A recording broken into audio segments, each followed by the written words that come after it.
بسم اللہ الرحمن الرحیم۔ تفسیر عثمانی سورہ مومنون پارٹ نمبر 2۔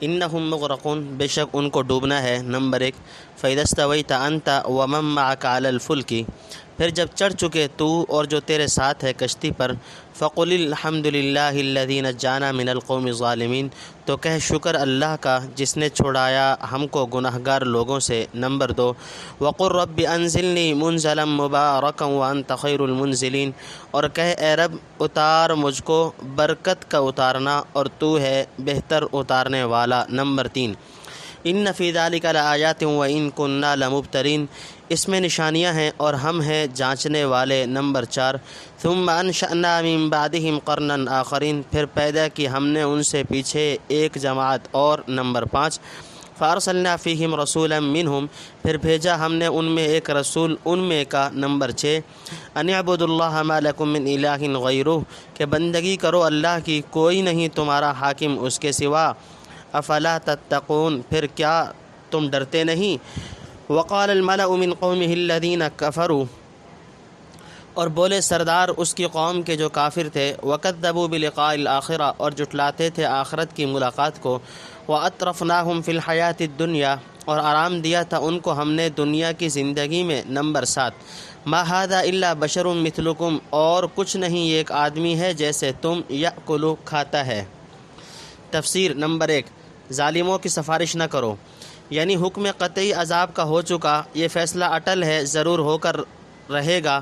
اب ظالموں میں سے کسی کو بچانے کے لیے ہم سے سفارش نہ کرنا۔ نمبر 2، یعنی ہم کو ان سے علیحدہ کر کے عذاب سے معمون رکھ۔ نمبر 3، سواری سے اترنے کی دعا، یعنی کشتی میں اچھی آرام کی جگہ دے اور کشتی سے جہاں اتارے جائیں وہاں بھی کوئی تکلیف نہ ہو، ہر طرح اور ہر جگہ تیری رحمت و برکت شامل حال رہے۔ نمبر 4، کہ کون ان نشانوں کو سن کر عبرت و نصیحت حاصل کرتا ہے، کون نہیں کرتا۔ کما قال تعالی وَلَقَدْ تَرَكْنَاهَا آیَةً فَهَلْ مِن مُدَّکِرٍ، سورہ قمر رکوع نمبر 1۔ نمبر 5، یہ ذکر عاد کا ہے یا سمود کا۔ نمبر 6، یعنی حضرت ہود یا حضرت صالح علیہ السلام۔ نمبر 7، یعنی اس کے معتقد نہ تھے کہ مرنے کے بعد ایک دن خدا سے ملنا ہے، بس دنیا کی زندگی اور اس کا عیش و آرام ہی ان کا اوڑھنا بچھونا تھا۔ مما تأکلون منہ ویشرب مما تشربون، جس قسم سے تم کھاتے ہو اور پیتا ہے جس قسم سے تم پیتے ہو۔ نمبر 1، وَلَئِنْ أَطَعْتُمْ بَشَرًا مِثْلَكُمْ إِنَّكُمْ إِذًا لَخَاسِرُونَ، اور اگر کہیں تم چلنے لگے کہنے پر ایک آدمی کے اپنے برابر کے تو تم بے شک خراب ہوئے۔ نمبر 2، أَيَعِدُكُمْ أَنَّكُمْ إِذَا مِتُّمْ وَكُنْتُمْ تُرَابًا، کیا تم کو وعدہ دیتا ہے کہ جب تم مر جاؤ اور ہو جاؤ مٹی، وعظامًا اور ہڈیاں، أَنَّكُمْ مُخْرَجُونَ، تو تم کو نکلنا ہے۔ ہیہات ہیہات لما توعدون، کہاں ہو سکتا ہے جو تم سے وعدہ ہوتا ہے۔ نمبر 3، ان ہی الا حیاتنا الدنیا نموت ونحیا، اور کچھ نہیں یہی جینا ہے ہمارا دنیا کا، مرتے ہیں اور جیتے ہیں۔ وما نحن بمبعوثین، اور ہم کو پھر اٹھنا نہیں۔ نمبر 4، ان هو الا رجل افترى علی اللہ کذبا، اور کچھ نہیں یہ ایک مرد ہے باندھ لایا ہے اللہ پر جھوٹ۔ نمبر 5، وما نحن له بمؤمنین، اور اس کو ہم نہیں ماننے والے۔ قال رب انصرنی بما کذبون، بولا اے رب میری مدد کر کہ انہوں نے مجھ کو جھٹلایا۔ نمبر 6، قال عما قلیل لیصبحن نادمین، فرمایا اب تھوڑے دنوں میں صبح کو رہ جائیں گے پچھتانے۔ نمبر 7، فاخذتهم الصیحة بالحق فجعلناهم غثاء، پھر پکڑا ان کو چنگھاڑ یعنی سخت آواز نے تحقیق۔ نمبر 8، فجعلناهم غثاء، پھر کر دیا ہم نے ان کو کوڑا یعنی خاشاک۔ نمبر 9، فبعدا للقوم الظالمین، سو دور ہو جائیں گناہگار لوگ۔ نمبر 10، ثم انشأنا من، پھر پیدا کی ہم نے۔ تفسیر۔ نمبر 1، یعنی بظاہر کوئی بات اس میں تم سے سوا نہیں۔ نمبر 2، یعنی اس سے بڑی خرابی اور ذلت کیا ہوگی کہ اپنے جیسے ایک معمولی آدمی کو خواہ مخواہ مخدوم و مطاع ٹھہرا لیا جائے۔ نمبر 3، مرنے کے بعد زندہ ہونا، یعنی کس قدر بعید از عقل بات کہتا ہے کہ ہڈیوں کے ریزے مٹی کے ذرات میں مل جانے کے بعد پھر قبروں سے آدمی بن کر اٹھیں گے، ایسی محمل بات ماننے کو کون تیار ہوگا۔ نمبر 4، کفار کا عقیدہ، یعنی کہاں کی آخرت اور کہاں کا حساب کتاب، ہم تو جانے یہی ایک ہی دنیا کا سلسلہ اور یہی ایک مرنا اور جینا ہے جو سب کی آنکھوں کے سامنے ہوتا رہتا ہے۔ کوئی پیدا ہوا، کوئی فنا ہو گیا، آگے کچھ نہیں۔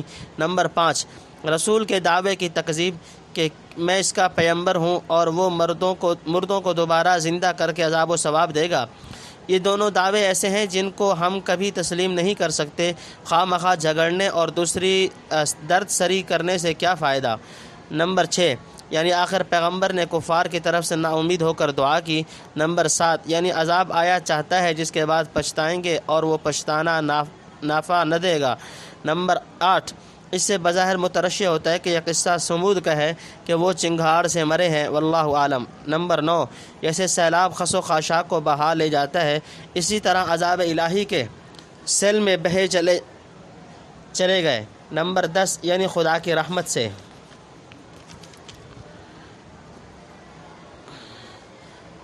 بعدہم قرونا آخرین، ان سے پیچھے جماعتیں، ما تسبق من امت اجلہا، نہ آگے جائے کوئی قوم اپنے وعدے سے، وما یستاخرون، اور نہ پیچھے رہے۔ نمبر 1، ثم ارسلنا رسلنا تترا، پھر بھیجتے رہے ہم اپنے رسول لگاتار۔ کلما جاء امت رسولها كذبوه فاتبعنا بعضهم بعضا، جہاں پہنچا کسی امت کے پاس ان کا رسول اس کو جھٹلایا، پھر چلاتے گئے ہم ایک کے پیچھے دوسرے۔ وجعلناہم احادیث، اور کر ڈالا ان کو کہانیاں۔ نمبر 2، فبعدا لقوم لا یؤمنون، سو دور ہو جائیں جو لوگ نہیں مانتے۔ نمبر 3، ثم ارسلنا موسیٰ واخاہ ہارون، پھر بھیجا ہم نے موسیٰ اور اس کے بھائی ہارون کو، بآیاتنا، اپنی نشانیاں دے کر، وسلطان مبین، اور کھلی سند، الی فرعون وملئہ فاستکبروا وکانوا قوما عالین، فرعون اور اس کے سرداروں کے پاس، پھر لگے بڑائی کرنے اور وہ لوگ زور پر چڑھ رہے تھے، یعنی مغرور تھے۔ نمبر 4، فقالوا انؤمن لبشرین مثلنا وقومهما لنا عابدون، سو بولے کیا ہم مانیں گے اپنے برابر کے 2 آدمیوں کو اور ان کی قوم ہمارے تابع دار ہیں، یعنی خدمتگار ہیں۔ نمبر 5، فکذبوهما فکانوا من المہلکین، پھر جھٹلایا ان دونوں کو، پھر ہو گئے غارت ہونے والوں میں۔ وَلَقَدْ آتَيْنَا مُوسَى الْكِتَابَ لَعَلَّهُمْ يَهْتَدُونَ، اور ہم نے دی موسیٰ کو کتاب تاکہ وہ راہ پائیں۔ نمبر 6، واو اور تفسیر۔ نمبر 1، یعنی ہر ایک قوم جس نے پیغمبروں کی تکذیب کی ٹھیک اپنے اپنے وعدہ پر ہلاک کی جاتی رہی۔ جو میعاد کسی قوم کی تھی 1 منٹ اس سے آگے پیچھے نہ ہوئی۔ نمبر 2، رسولوں کی آمد کا پیہم سلسلہ، یعنی رسولوں کا تانتا باندھ دیا، یکے بعد دیگرے پیغمبر بھیجتے رہے اور مکذبین میں بھی ایک کو دوسرے کے پیچھے چلتا کرتے رہے۔ ادھر پیغمبروں کی بعثت کا اور ادھر ہلاک ہونے والوں کا نمبر لگا دیا۔ چنانچہ بہت قومیں ایسی تباہ و برباد کر دی گئیں جن کے قصے کہانیوں کے سوا کوئی چیز باقی نہیں رہی۔ آج ان کی داستانیں محض عبرت کے لیے پڑھی اور سنی جاتی ہیں۔ نمبر 3، یعنی اللہ تعالیٰ کی رحمت سے۔ نمبر 4، اس لیے خدائی پیام کو خاطر میں نہ لائے، کبر و غرور کے نشے نے ان کے دماغوں کو بالکل مختل کر رکھا تھا۔ نمبر 5، فرعون کا کبر و غرور، یعنی موسیٰ علیہ السلام و ہارون علیہ السلام کی قوم بنی اسرائیل تو ہماری غلامی کر رہی ہے، ان کے 2 آدمیوں کو ہم اپنا سردار کس طرح بنا سکتے ہیں۔ نمبر 6، یعنی فرعونیوں کی ہلاکت کے بعد ہم نے ان کو تورات شریف مرحمت کی تاکہ لوگ اس پر چل کر جنت اور رضا الہی کی منزل تک پہنچ سکیں۔ جعلنا ابن مریم و امہ آیۃ وآویناہما الی ربوۃ ذات قرار ومعین، بنایا ہم نے مریم کے بیٹے اور اس کی ماں کو ایک نشانی۔ نمبر 1، اور ان کو ٹھکانہ دیا ایک ٹیلا، یعنی اونچی زمین پر جہاں ٹھہرنے کا موقع تھا، اور پانی نتھرا، یعنی جاری ہوا۔ نمبر 2، یا ایھا الرسل کلوا من الطیبات واعملوا صالحا، اے رسولو کھاؤ ستھری چیزیں اور کام کرو بھلا۔ نمبر 3، انی بما تعملون علیم، جو تم کرتے ہو میں جانتا ہوں۔ نمبر 4، وان هذه امتکم امۃ واحدۃ وانا ربکم فاتقون، اور یہ لوگ ہیں تمہارے دین کے سب ایک دین پر اور میں ہوں تمہارا رب، سو مجھ سے ڈرتے رہو۔ فتقطعوا امرهم بینہم زبرا، پھر پھوٹ ڈال کر لیا اپنا کام آپس میں ٹکڑے ٹکڑے۔ نمبر 5، کل حزب بما لدیہم فرحون، ہر فرقہ جو ان کے پاس ہے اس پر رینج، یعنی نازاں ہیں رہے ہیں۔ نمبر 6، فذرہم فی غمرتہم حتی حین، سو چھوڑ دے ان کو بے ہوشی میں ڈوبے ایک وقت تک۔ نمبر 7، ایحسبون، کیا وہ خیال کرتے ہیں۔ تفسیر۔ نمبر 1، یعنی اپنی قدرت الہیہ کی نشانی ہے کہ تنہا ماں سے بن باپ کے حضرت عیسیٰ علیہ السلام کو پیدا کر دیا، جیسا کہ آل عمران اور سورہ مریم میں اس کی تقریر کی جا چکی۔ نمبر 2، حضرت عیسیٰ کی جائے پیدائش شاید وہی ٹیلا یا اونچی زمین ہو جہاں وضع حمل کے وقت حضرت مریم تشریف رکھتی تھیں، چنانچہ سورہ مریم کی آیات فناداها من تحتها الا تحزني قد جعل ربك تحتك سريا وهزي اليك بجذع النخلة تساقط عليك رطبا جنيا دلالت کرتی ہیں کہ وہ جگہ بلند تھی، نیچے چشمے یا نہر بہہ رہی تھی اور کھجور کا درخت نزدیک تھا، کذا فسرہ ابن کثیر رحمہ اللہ۔ لیکن عموماً مفسرین لکھتے ہیں کہ یہ حضرت مسیح علیہ السلام کے بچپن کا واقعہ ہے۔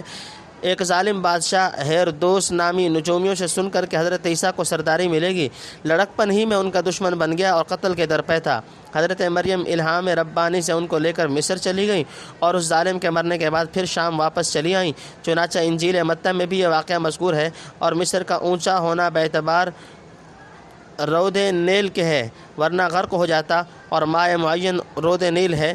بعض نے ربوہ اونچی جگہ سے مراد شام یا فلسطین لیا ہے، اور کچھ بعید نہیں کہ جس ٹیلا پر ولادت کے وقت موجود تھی وہیں اس خطرہ کے وقت بھی پناہ دی گئی ہو، واللہ عالم۔ ربوہ سے مراد کشمیر نہیں۔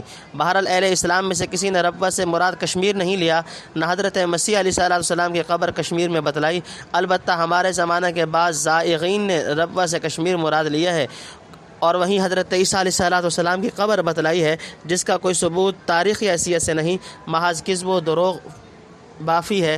محلہ خان یار شہر سری نگر میں جو قبر یوز آصف کے نام سے مشہور ہے، جس کی بابت تاریخ اعظمی کے مصنف نے محض عام افواہ نقل کی ہے کہ لوگ اس کو کسی نبی کی قبر بتاتے ہیں، وہ کوئی شہزادہ تھا اور دوسرے ملک سے یہاں آیا تھا، اس کو حضرت عیسیٰ علیہ السلام کی قبر بتانا پرلے درجے کی بے حیائی اور سفاہت ہے۔ ایسی اٹکل پچی قیاس آرائیوں سے حضرت مسیح علیہ السلام کی حیات کو باطل ٹھہرانا بجز خبط اور جنون کے کچھ نہیں۔ اگر اس قبر کی تحقیق مطلوب ہو اور یہ کہ یوز آصف کون تھا، تو جناب منشی حبیب اللہ امرترسی کا رسالہ دیکھو، جو خاص اس موضوع پر نہایت تحقیق و تدقیق سے لکھا گیا ہے، جس میں اس محمل خیال کی دھجیاں بکھیر دی گئی ہیں۔ فجزاہ اللہ تعالی عنا وعن سائر المسلمین احسن الجزاء۔ نمبر 3، انبیاء کو عقل حلال اور عمل صالح کا حکم، یعنی سب پیغمبروں کے دین میں یہی ایک حکم رہا کہ حلال کھانا، حلال راہ سے کما کر اور نیک کام کرنا۔ نیک کام سب خلق جانتی ہے، چنانچہ تمام پیغمبر نہایت مضبوطی اور استقامت کے ساتھ عقل حلال، صدق مقال اور نیک اعمال پر مواظبت اور اپنے امتوں کو اسی کی تاکید کرتے رہے۔ قرآن کریم میں دوسری جگہ اس طرح کا حکم جو یہاں رسولوں کو ہوا، عامہ مومنین کو دیا گیا، اس میں نصارہ کی رہبانیت کا بھی رد ہو گیا، جو حضرت عیسیٰ علیہ السلام کے ذکر سے خاص مناسبت رکھتا ہے۔ احادیث سے معلوم ہوتا ہے کہ جس کا کھانا پینا پہننا حرام کا ہو، اسے اپنی دعا کے قبول ہونے کی توقع نہیں رکھنا چاہیے، اور بعض احادیث میں ہے کہ جو گوشت حرام سے اگا ہو، دوزخ کی آگ اس کی زیادہ حقدار ہے، العیاذ باللہ۔ نمبر 4، یعنی حلال کھانے اور نیک کام کرنے والوں کو یہ خیال رکھنا چاہیے کہ اللہ ان کے تمام کھلے چھپے احوال و افعال سے باخبر ہے، اسی کے موافق ہر ایک سے معاملہ کرے گا، یہ رسولوں کو خطاب کر کے امتوں کو سنایا۔ نمبر 5، تمام انبیاء کا دین و ملت ایک ہے، یعنی اصول کے اعتبار سے تمام انبیاء کا دین و ملت ایک اور سب کا خدا بھی ایک ہے، جس کی نافرمانی سے ہمیشہ ڈرتے رہنا چاہیے۔ لیکن لوگوں نے پھوٹ ڈال کر اصل دین کو پارا پارا کر دیا اور جدا جدا راہیں نکال لی۔ اسی طرح آراء و احوا کا اتباع کر کے سینکڑوں فرقے اور مذہب بن گئے۔ یہ تفریق انبیاء نے نہیں سکھلائی، ان کے یہاں ازمنہ و امکنہ وغیرہ کے اختلاف سے صرف فروعی اختلاف تھا، اصول دین میں سب بالکل یا متفق رہے ہیں۔ عموماً مفسرین نے آیت کی تقریر اس طرح کی ہے، لیکن حضرت شاہ صاحب رحمۃ اللہ علیہ لکھتے ہیں کہ ہر پیغمبر کے ہاتھ اللہ تعالیٰ نے جو اس وقت کے لوگوں میں بگاڑ تھا اس کا سنوارنا فرمایا، پیچھے لوگوں نے جانا ان کا حکم جدا جدا ہے، آخر ہمارے پیغمبر کی معرفت سب بگاڑ کا سوار اور سب خرابیوں کا علاج اکٹھا بتایا۔ اب سب دین مل کر ایک دن ہو گیا اور سب قومیں ایک جھنڈے تلے جمع کر دی گئیں۔ نمبر 6، فرقوں کی غلط فہمی، یعنی سمجھتے ہیں کہ ہم ہی حق پر ہیں اور ہماری ہی راہ سیدھی ہے۔ نمبر 7، کفار کو ڈھیل دی گئی، یعنی جن لوگوں نے انبیاء کی متفقہ ہدایات میں رخنے ڈال کر الگ الگ فرقے اور ملتیں قائم کر دیں، ہر فرقہ اپنے ہی عقائد و خیالات پر دل جمائے بیٹھا ہے، کسی طرح اس سے ہٹنا نہیں چاہتا، خواہ آپ کتنی ہی نصیحت فرمائیں۔ تو آپ بھی ان کے ظام میں زیادہ نہ پڑیے، بلکہ تھوڑی سی مہلت دیجیے کہ یہ اپنی غفلت و جہالت کے نشے میں ڈوبے رہیں، یہاں تک کہ وہ گھڑی آ پہنچے جب ان کی آنکھیں کھلی کی کھلی رہ جائیں، یعنی موت یا عذاب الہی ان کے سروں پر منڈلانے لگے۔ انما نمدہم بہ من مال و بنین، کہ یہ جو ہم ان کو دیے جاتے ہیں مال اور اولاد، نسارع لہم فی الخیرات، سو دوڑ دوڑ کر پہنچا رہے ہیں ان کو بھلائیاں، بل لا یشعرون، یہ بات نہیں کہ وہ بھلائیاں نمبر 1، بل لا یشعرون، یہ بات نہیں کہ وہ سمجھتے نہیں۔ نمبر 2، ان الذین هم من خشیۃ ربهم مشفقون، البتہ جو لوگ اپنے رب کے خوف سے اندیشہ رکھتے ہیں۔ نمبر 3، والذین هم بآیات ربهم یؤمنون، اور جو لوگ اپنے رب کی باتوں پر یقین کرتے ہیں۔ نمبر 4، والذین هم بربهم لا یشرکون، اور جو لوگ اپنے رب کے ساتھ کسی کو شریک نہیں مانتے۔ نمبر 5، والذین یؤتون ما آتوا وقلوبهم وجلۃ انہم الی ربهم راجعون، اور جو لوگ یہ کہہ دیتے ہیں کہ جو کچھ دیتے ہیں اور ان کے دل ڈر رہے ہیں اس لیے کہ ان کو اپنے رب کی طرف لوٹ کر جانا ہے۔ نمبر 6، اولئک یسارعون فی الخیرات وهم لها سابقون، وہ لوگ دوڑ دوڑ کر لیتے ہیں بھلائیاں اور وہ ان پر پہنچے سب سے آگے۔ نمبر 7، ولا نکلف نفسا الا وسعها ولدینا کتاب ینطق بالحق وهم لا یظلمون، اور ہم کسی پر بوجھ نہیں ڈالتے مگر اس کی گنجائش کے موافق، اور ہمارے پاس لکھا ہوا یعنی کتاب ہے جو بولتی ہے سچ، وهم لا یظلمون، اور ان پر ظلم نہ ہوگا۔ نمبر 8، بل قلوبهم فی غمرۃ من ھذا، کوئی نہیں ان کے دل بے ہوش ہیں اس طرف سے، وَلَهُمْ أَعْمَالٌ مِّن دُونِ ذَلِكَ هُمْ لَهَا عَامِلُونَ، اور ان کو اور کام لگ رہے ہیں اس کے سوا کہ وہ ان کو کر رہے ہیں۔ نمبر 9، تفسیر نمبر 1، کفار کے مال اور اولاد کی حقیقت۔ یہی خیال ان کا تھا، چنانچہ کہتے تھے نحن اکثر اموالا و اولادا وما نحن بمعذبین، سورہ سبا رکوع نمبر 4، یعنی اگر خدا کے ہاں مردود و مبغوض ہوتے تو یہ مال و دولت اور اولاد وغیرہ کی بہتات کیوں ہوتی۔ نمبر 2، یعنی سمجھتے نہیں کہ مال و اولاد کی یہ افراط ان کی فضیلت و کرامت کی وجہ سے نہیں، امہال و استدراج کی بنا پر ہے۔ جتنی ڈھیل دی جا رہی ہے اسی قدر ان کی شقاوت کا پیمانہ لبریز ہو رہا ہے۔ سنستدرجهم من حیث لا یعلمون واملی لهم ان کیدی متین، سورہ اعراف رکوع نمبر 23۔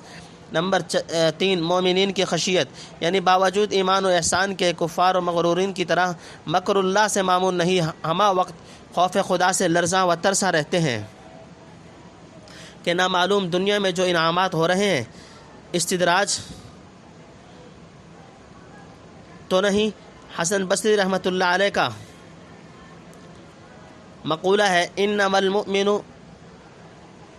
المؤمن جمع احسانا و شفقتا و ان المنافق جمع اساءتا و امنا، مومن نیکی کرتا ہے اور ڈرتا رہتا ہے اور منافق بدی کر کے بے فکر رہتا ہے۔ نمبر 4، یعنی آیات کونیہ و شرعیہ دونوں پر یقین رکھتے ہیں کہ جو کچھ ادھر سے پیش آئے عین حکمت، اور جو خبر دی جائے بالکل حق، اور جو ملے وہ بہمہ وجوہ ثواب و معقول ہے۔ نمبر 5، یعنی خالص ایمان و توحید پر قائم ہے، ہر ایک عمل صدق و اخلاص سے ادا کرتے ہیں، شرک جلی یا خفی کا شائبہ بھی نہیں آنے دیتے۔ نمبر 6، یعنی کیا جانے والا